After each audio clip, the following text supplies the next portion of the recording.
Well, the United States Congress is taking on TikTok. Yeah, a bill that could essentially ban the popular app is gaining momentum on Capitol Hill with a vote on it expected this week. Washington, D.C. correspondent Hannah Brandt joins us from D.C. with the details. Good morning, Hannah.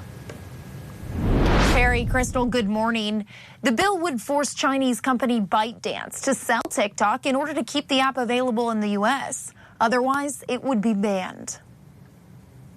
Lawmakers are worried about TikTok. It uses the data of Americans to basically read your mind and predict what videos you want to see. With millions of U.S. users, Senator Marco Rubio says that power is dangerous because of the app's ownership. The problem is the algorithm that powers it is controlled by a company in China that must do whatever the Chinese Communist Party tells them to do. In a Senate hearing on Monday, FBI Director Christopher Wray talked about the threats the app presents and acknowledged that TikTok could be used to push conspiracy theories, influence U.S. elections, and manipulate public opinion. And users may not even know it's happening. Extraordinarily difficult to detect, which is part of what makes the national security concerns represented by TikTok so significant. That's why lawmakers are considering a bill to force TikTok's owner to sell or face a U.S. ban. Last week, in a rare moment of unity, a House committee unanimously voted to move the bill forward. There was a strongly bipartisan vote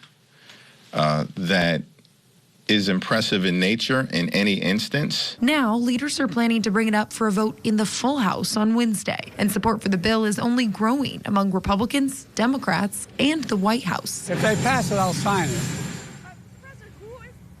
But former President Donald Trump is lobbying against the bill, saying he believes that getting rid of TikTok would only help out Facebook.